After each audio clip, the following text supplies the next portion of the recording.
आती है सदन कसाई। नाम सुना? सदन कसाई जी, उनको पता नहीं था, वो शालिग्राम भगवान को बाट मान करके और तराजू में एक तरफ रखते, दूसरी तरफ मांस रख करके तोलते थे। तब एक संत की दृष्टि पड़ी, उन्होंने कहा, अरे राम राम राम, क्या करते तुम, भगवान को जो है भार मान के तराजू में तोलते हो? सदन कसाई बेचारे भक्ति भाव वाले तो थे, बस जीवन यापन करने के लिए क्रिया कर रहे थे मांस विक्रय की। घबरा गए, तुरंत अपने हाथ से शालिग्राम जी उठा के दिए, बोले भगवान मुझसे तो अपराध हो गया, मैं तो जानता नहीं सेवा विधि नियम क्या होता है। संत उनको लेकर के गए और शालिग्राम जी को पंचामृत अभिषेक कराया, इत्र लगा करके, तिलक लगा के, चांदी के सिंहासन पर बैठा के माला पधराई, खीर का भोग लगाया। रात्रि में शयन जैसी महापुरुष ने किया, ठाकुर जी स्वप्न में प्रकट हो गए और रोने लगे। बोले जय जय, आप रो क्यों रहे, कोई अपराध हमसे बन गया क्या? बोले मेरा मन नहीं लग रहा है, ये चांदी का सिंहासन, ये इत्र की सुगंध, इससे मुझे आनंद नहीं आ रहा है।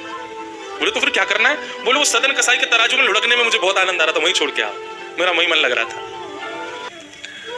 महापुरुष गए, बोले जय हो ठाकुर जी, न जाने कौन से गुण पर दया निधि रीझ जाते हैं, ये सारे नियम हमारे लिए ही हैं, शुद्धता का, अशुद्धता का, ये इसका उसका, खुद को जहां मन करता वहां जाते हो।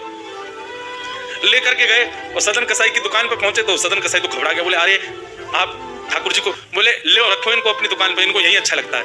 रात में ठाकुर जी स्वप्न में आकर के बोले मुझको तो सदन कसाई के तराजू में लुढ़कने में सुख मिलता है। उसी समय सदन कसाई ने सोचा, मैं इतना पापी, मैं इतना पातक व्यक्ति, मैंने क्या नहीं किया, मैंने एक मांस से तोला ठाकुर जी को।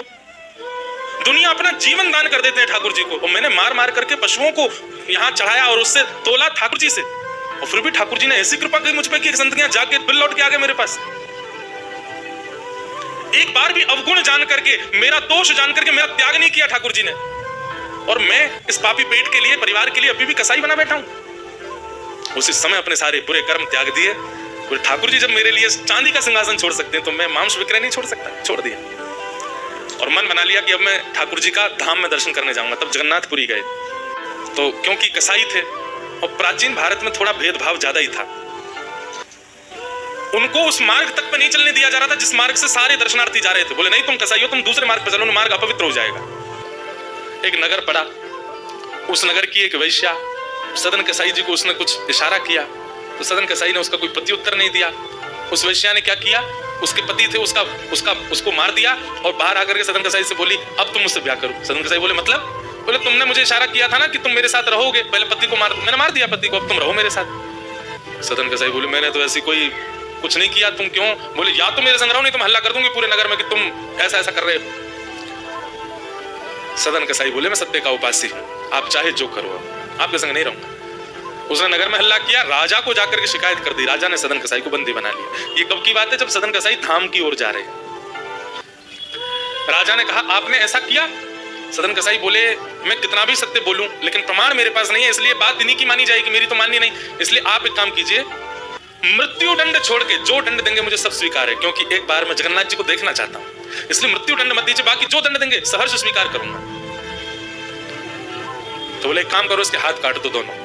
जबकि सदन कसाई का कोई अपराध था नहीं, लेकिन वैश्या की मानी गई। जैसे ही का हाथ काट दो, सदन कसाई इतने प्रसन्न हो गए, अपने दोनों भुजा आगे करके बोले अभी काट दीजिए, मैंने सुना है मेरे श्री जगन्नाथ भी बिना भुजा के, मैं भी बिना भुजा के जाऊंगा।